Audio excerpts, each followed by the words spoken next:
So it's that day of the year. Got home from work today and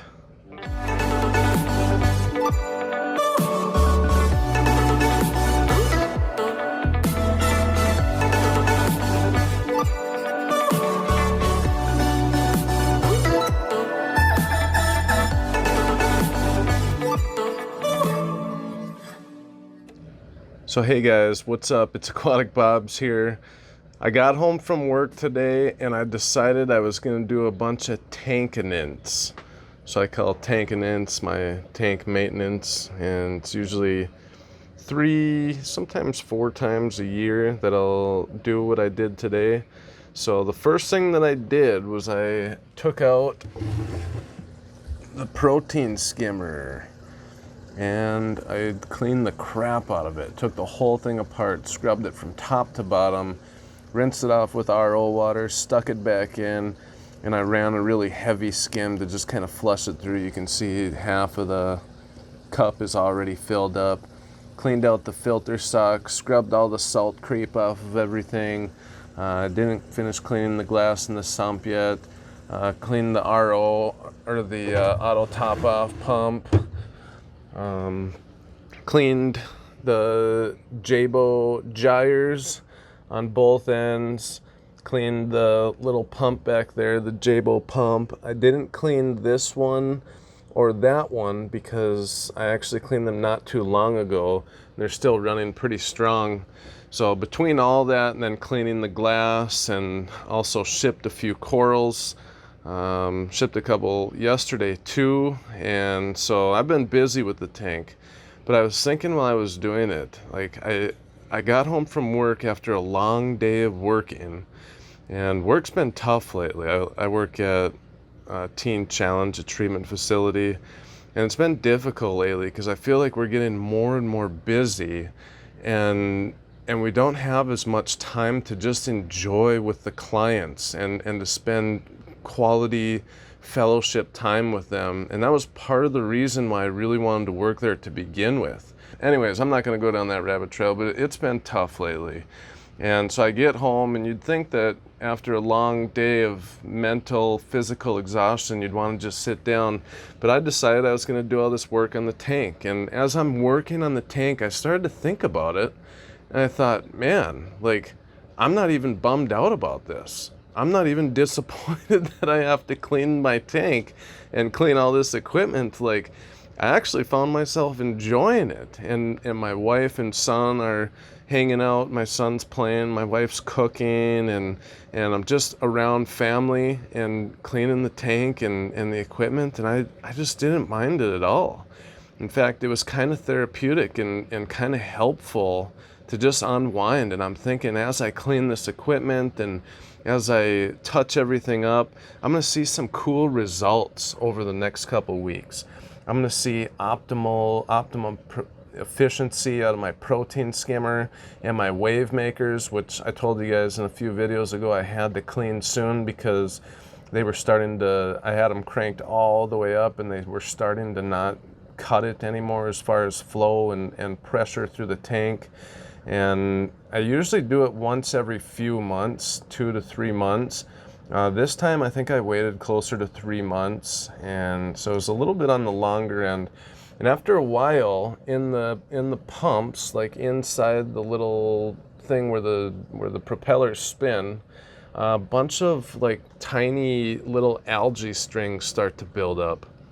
And I think they just love it, and they grow in there because of all the flow and the nutrients that's just constantly passing through there on a fast level. But if it doesn't get cleaned, it starts to build up and it slows down the performance of the pumps. So I like to clean them out, and then I see it's on 1 out of 8 as far as the power settings, and it's still really just going to town in there. You can see, got some good alternating current.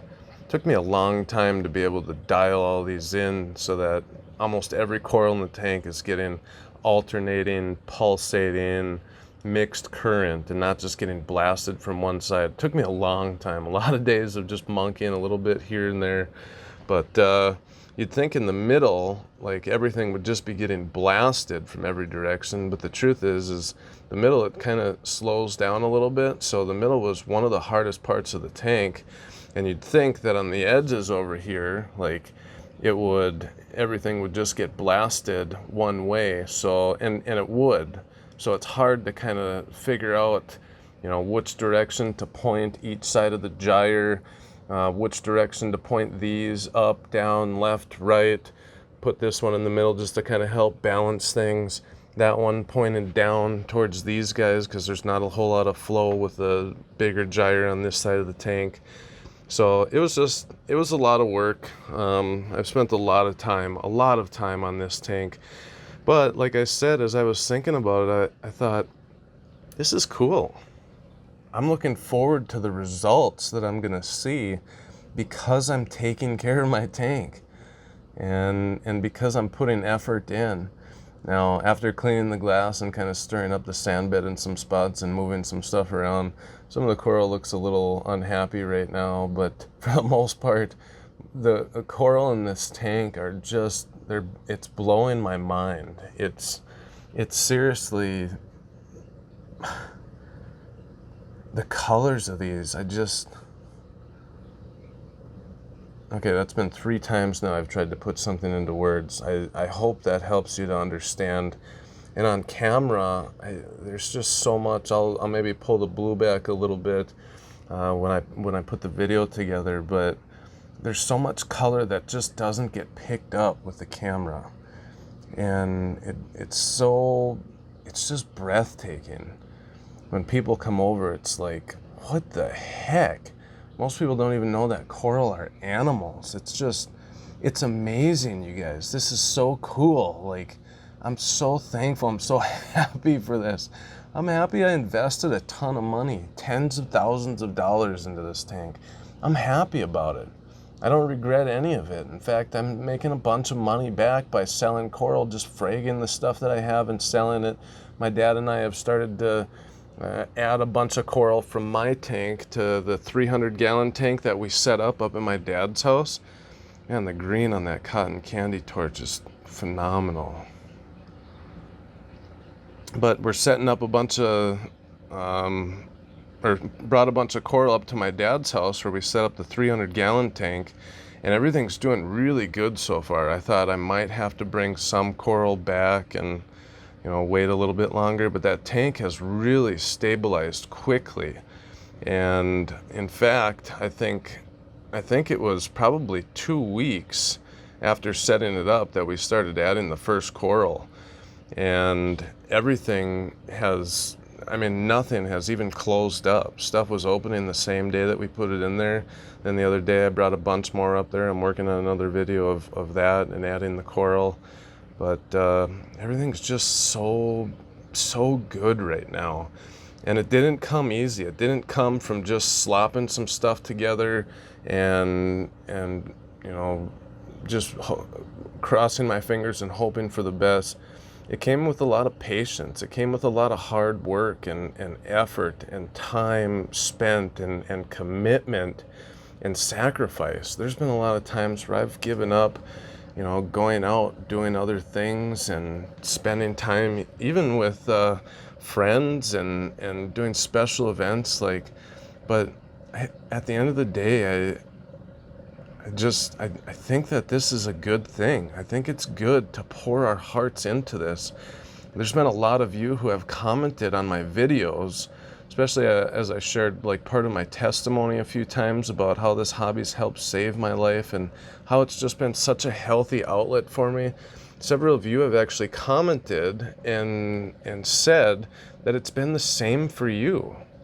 Like, it's actually helped you out as well in tremendous ways, and it's motivated you. It's helped you get through addiction struggles. It's helped get through alcohol addiction, drug addiction, just unhealthy habits.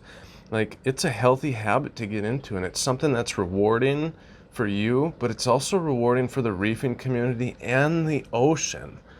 And I say that because the ocean right now it's kind of under attack. There's a lot of bad stuff happening to the reefs, and there's a few more countries that are talking about shutting down export from the reefs. And so the more that we grow these corals out in our house and take care of them and reproduce them and aquaculture them, the more that, or the less that we have to take from the ocean. And again, the more that we reproduce in our home in aquaculture, the healthier they'll be and the more likely they are to survive in a home aquarium, because they're aquaculture. This is what they're used to. When you take a coral out of the ocean and throw it straight in someone's tank, honestly, it maybe has a 40% chance of making it.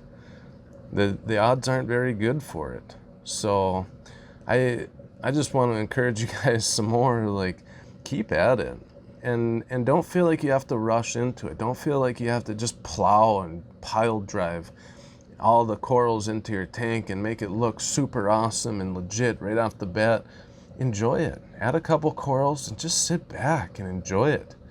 Drink a beer, smoke a cigar, do what you do. Drink a glass of lemonade, whatever it is, and appreciate it.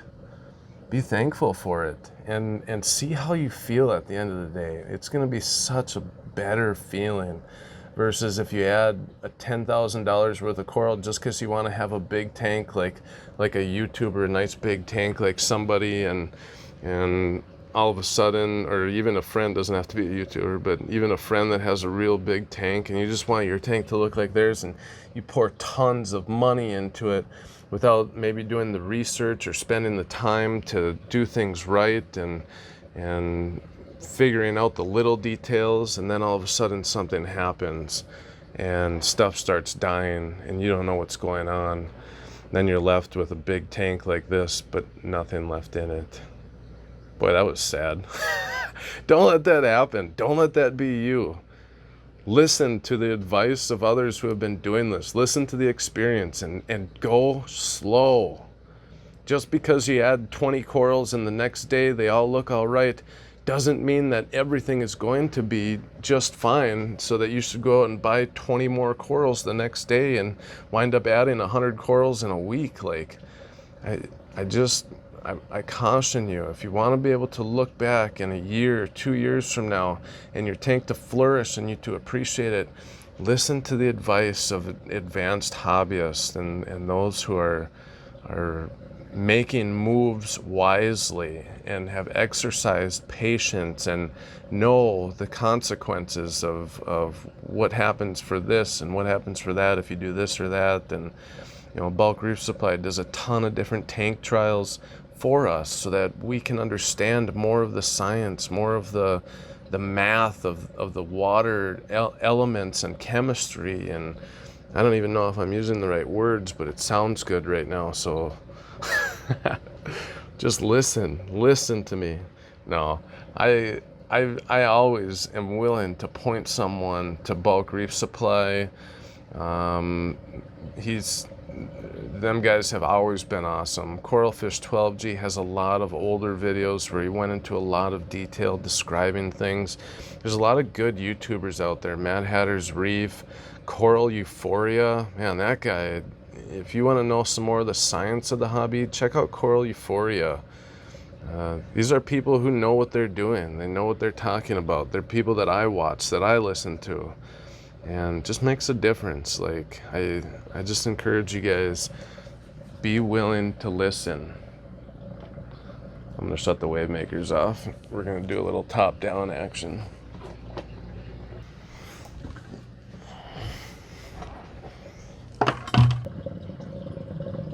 Okay, you wanna play that way?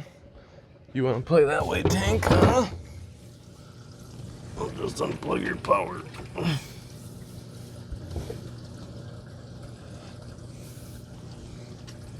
Remember, if you shut the power of the sump off, make sure you unplug your protein skimmer too, or the water level will raise, and then you'll be like, oh crap, it's overflowing everywhere.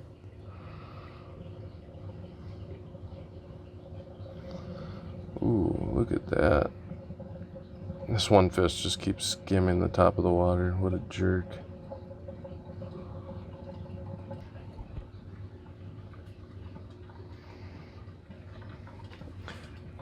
get out of here.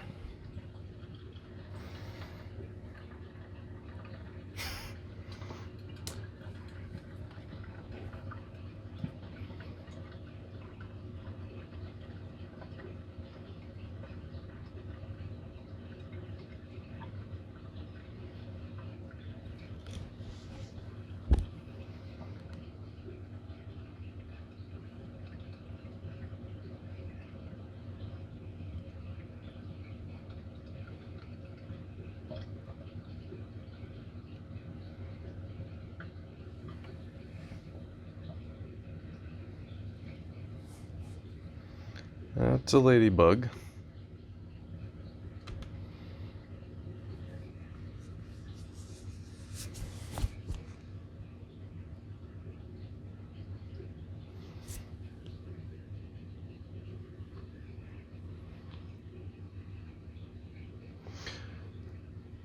Sorry I'm not talking right now. I just I'm kind of admiring. I haven't done this for a couple weeks. Oh my gosh. Looks like a bunch of candy just sprinkled through the tank. There's the haymaker. It's kind of a cool one.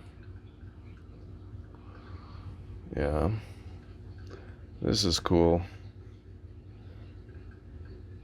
That's a nice picture right there. Wow. Really cool. Wonder if I could make this like my thumbnail for this video. Alright guys, well anyways, appreciate you watching as always. Hope you enjoyed the video. Hope you found a little encouragement in this, and hope you feel fired up to just keep at it.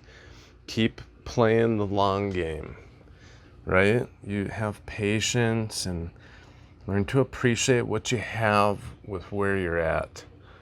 And this tank's been a long time coming. I've gone through a few tanks prior to this, not gone through them, but have been through the cycles and the ups and the downs. And this is a little bit of all those tanks put together. And I've been in the hobby several years now, but I'm not going anywhere. So make sure you hit that subscribe button. Give me a thumbs up. Give me a thumbs down if you want. I don't care. It's your life. That's what Peter McKinnon says. So appreciate you guys. Love you guys. Thanks for watching. See you in the next video. Aquatic Bob's out.